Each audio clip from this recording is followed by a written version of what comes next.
नमस्कार, मैं हूं अंकुर। आप देख रहे हैं सत्य हिंदी। आज की सबसे बड़ी खबर उत्तराखंड से, जहां अंकिता भंडारी हत्याकांड में कोटद्वार की अदालत ने तीनों आरोपियों को दोषी करार दिया। ये मामला जिसने पूरे देश को हिलाकर रख दिया था, एक बार फिर सुर्खियों में है।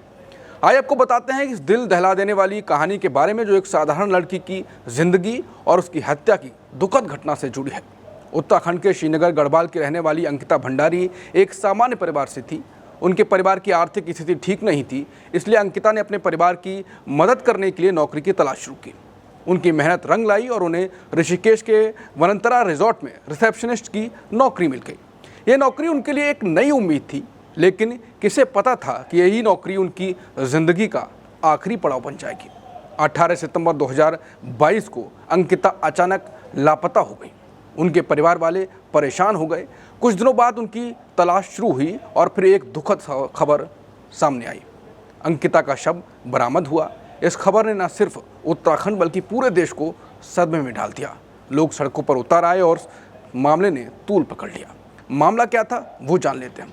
अंकिता के परिजनों ने जो आरोप लगाए वो बेहद गंभीर थे। उनका कहना था कि वनंतरा रिजॉर्ट के मालिक पुलकित आर्य ने अंकिता पर गलत दबाव बनाया था। परिजनों के मुताबिक पुलकित ने अंकिता को एक वीआईपी गेस्ट को एक्स्ट्रा सर्विस देने के लिए मजबूर किया। अंकिता एक साहसी और आत्मसम्मान वाली लड़की थी। उसने इस गलत काम को ठुकरा दिया, लेकिन यही उसकी हिम्मत उसकी जान की दुश्मन बनी। आरोप है कि इसके बाद पुलकित और उसके साथियों ने अंकिता की हत्या कर दी। पुलकित आर्य पूर्व बीजेपी नेता विनोद आर्य का बेटा है। इस मामले के सामने आने के बाद और हंगामा होने के बाद बीजेपी ने विनोद आर्य को पार्टी से निष्कासित कर दिया था, लेकिन सवाल ये था कि क्या अंकिता को इंसाफ मिलेगा। इस मामले में पुलिस ने कार्रवाई शुरू की। पुलकित आर्य को मुख्य आरोपी बनाया गया और उसके साथ 2 अन्य लोगों को भी गिरफ्तार किया गया। लंबी जांच और सुनवाई के बाद कोटद्वार की अदालत ने आखिरकार इस मामले में फैसला सुना दिया। तीनों आरोपियों पुलकित आर्य और उसके 2 साथियों को दोषी करार दिया गया है। यह फैसला अंकिता के परिवार के लिए एक बड़ी राहत है, लेकिन उनका दर्द कम नहीं हुआ। अंकिता की मां और पिता के लिए उनकी बेटी अब वापस तो नहीं आएगी, लेकिन यह फैसला उनके लिए कुछ हद तक इंसाफ का एहसास दिलाता है। अंकिता भंडारी हत्याकांड ने कई सवाल खड़े किए। एक युवा लड़की जो अपने परिवार के लिए कुछ करना चाहती थी, उसकी ज़िंदगी इतनी क्रूरता से छीन ली गई। ये मामला सिर्फ एक हत्या की कहानी नहीं, बल्कि ये बताता है कि समाज में महिलाओं की सुरक्षा और सम्मान को लेकर अभी भी कितनी चुनौतियाँ हैं। इस घटना ने देश भर में लोगों को झकझोर दिया। सोशल मीडिया पर #जस्टिस फॉर अंकिता ट्रेंड किया और लोग खुलकर इस मामले में अपनी बात रख रहे हैं। अब सबकी नज़रें इस बात पर हैं कि दोषियों को क्या सज़ा मिलेगी।